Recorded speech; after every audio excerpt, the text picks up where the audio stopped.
Legends, I refuse to put my pole up. From them trigger happy, bet them bullets. I'm Peter Nickel. This is my first podcast. I just have the dream of coming into the sports media world professionally, and this is my first guest. I'll let him introduce himself, talk about what he does. Yes, sir. Peter, thanks again for having me. No problem. My name is Peter Fusilero. I graduated from Prospect High School in 2015. So I kind of know where Peter's coming from. I also was with Jason Block in the journalism program. Did that all 4 years of my Prospect career, you could say. I also played basketball all 4 years at Prospect. I went on to the University of Kansas, where I majored in journalism and mass communications. During my time there, I worked with Kansas Athletics in the video department, primarily working with men's and women's basketball.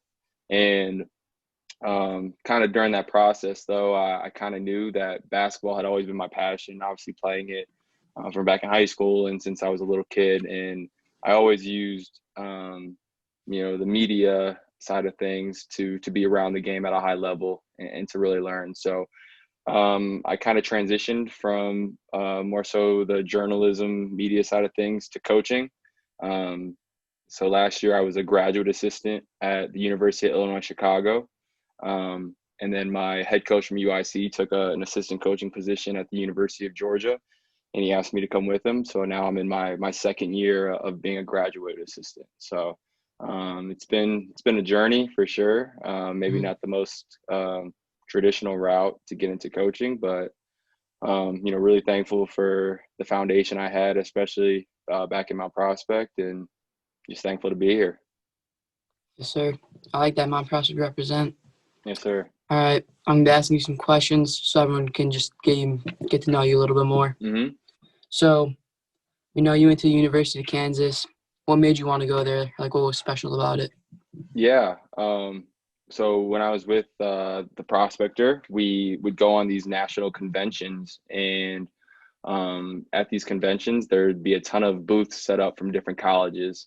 And one of those that kind of intrigued me was the University of Kansas, and they kind of told me of the different opportunities that students had there. So it was definitely in the back of my mind. But it was probably when our coaching or our Prospect team in the summertime went to the University of Kansas for the summer basketball camp. And so to actually be in Lawrence and to really see it and see the history was really cool. So to kind of, have the best of both worlds with both journalism and basketball, it was kind of a no-brainer. And, I was able to get a lot of help, in terms of scholarships and, financial aid. So, it was kind of a great melting pot to go there. And I don't regret it at all. It was the best 4 years of, my college years for sure. What was that the Bill Self basketball camp? Yep. So it was the high school camp. So it was us, Chaminade, and, a ton of other, programs from around the country. It was really cool. Jason Tatum was playing in it. So, we got to play on the fieldhouse floor in the practice gym. So yeah, it was really special. I did that a few years ago, but like the kids one, I had to stay in Naismith, so that was really fun. Yep, that's where I stayed too. Yeah. Yep. All right. What advice would you give to someone who is in like a spot you were in at around my age? The biggest thing I would say for you, Peter, is just to get involved and just try to get your hands dirty in all types of things, whether it be with the video camera, whether it be doing what you're doing with the podcast, writing. You at this point in your life, you're just trying to find where your niche is and what you truly enjoy. I think a lot of kids, they go off to college and they still have no idea what they're doing. Thankfully, we have a great journalism program at Prospect where we get to really have that hands-on experience and really get to kind of venture out and, hone a skill set that, is bigger than just school. It's a skill set that takes you with you into college and into, hopefully a career.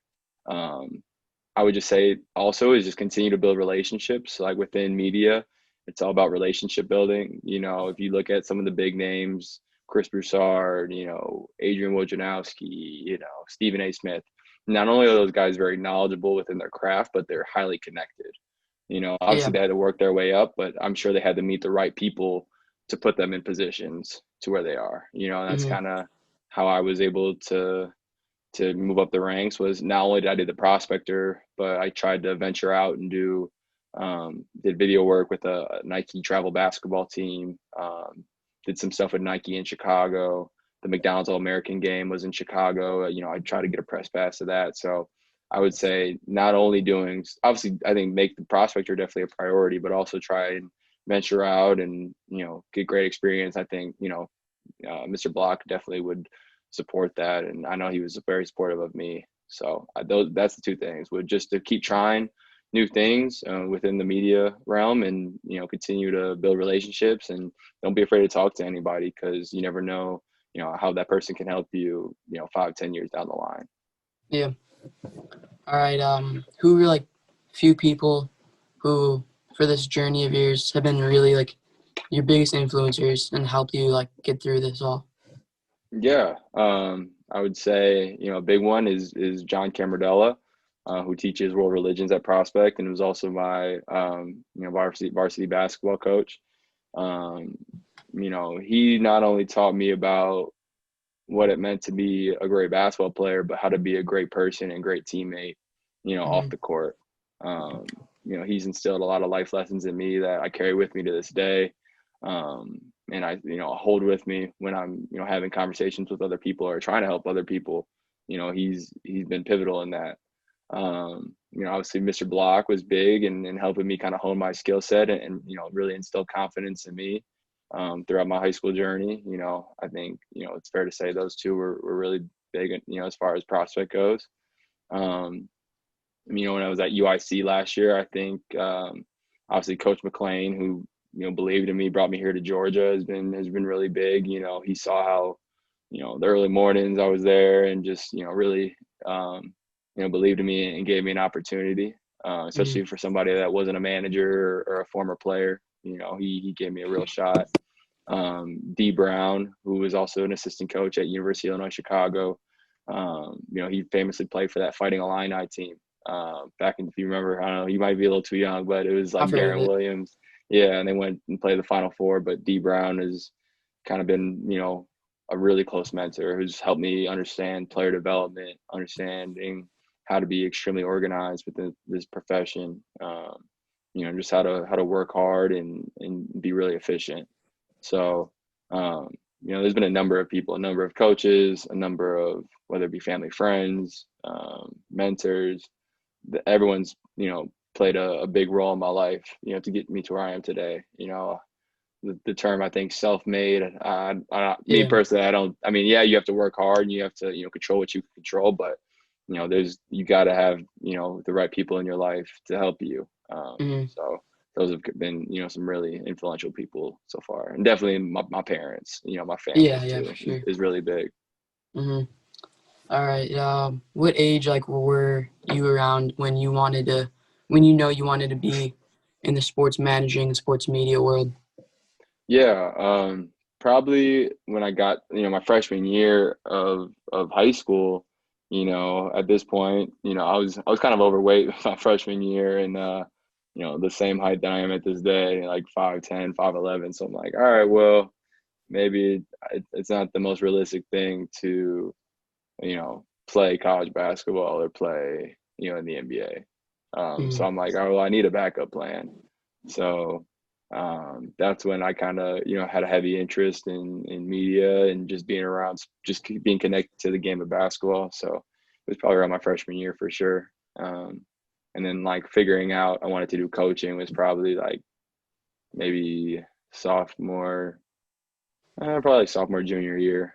I wanted to kind of transition. I was still like unsure, but probably like Hmm. towards my junior, senior year of college is when I realized I wanted to coach. Back then, like, who do you think was your biggest inspiration?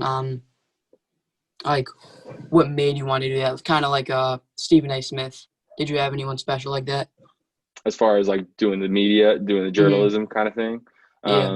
It was actually his name's Daniel Poneman. and he's now an NBA agent. But at the time, he was 14 years old and was kind of getting into media, interviewing players. Like he was the one that found Anthony Davis. Like he gave Anthony Davis his first interview. When Anthony Davis was basically unknown. He Yeah. was interviewing all these guys, almost basically creating articles that were like a scouting service.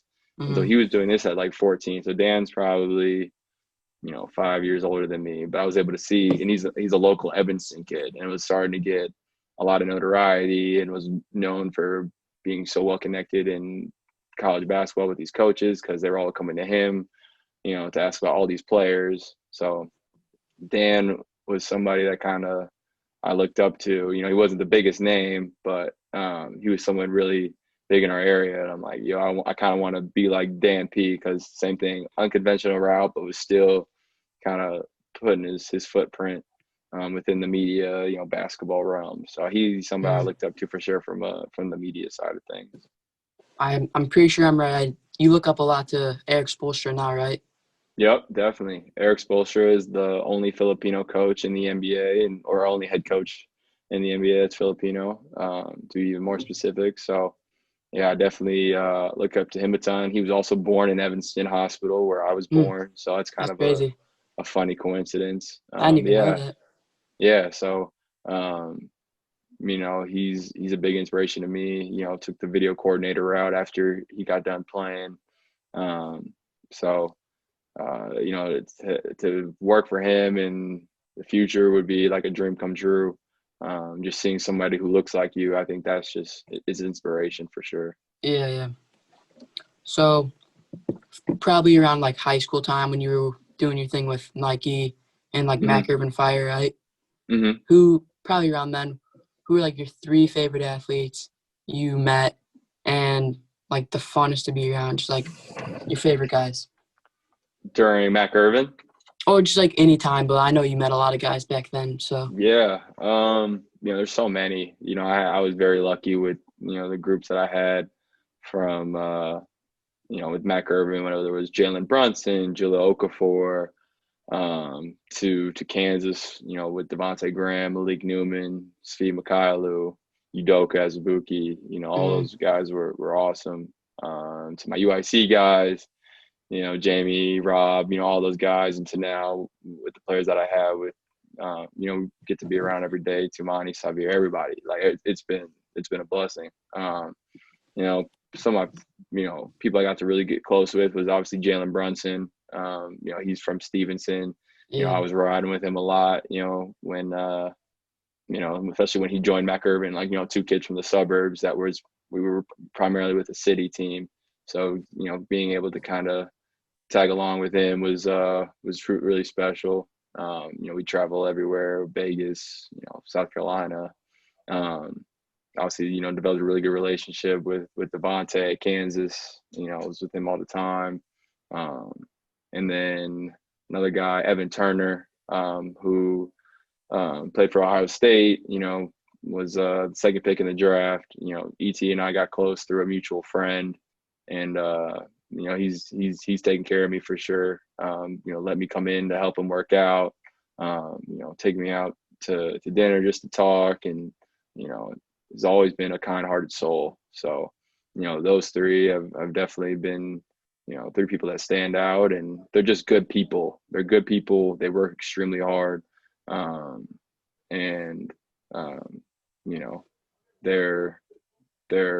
Their work ethic, and, they're just winners too. So Yeah.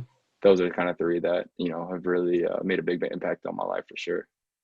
Devontae, it's probably my favorite basketball player of all time. Yeah, man. And He's the he's most doing charismatic. great. Yeah, he's, I'm so happy to see him doing so well in Charlotte, having a really breakout year.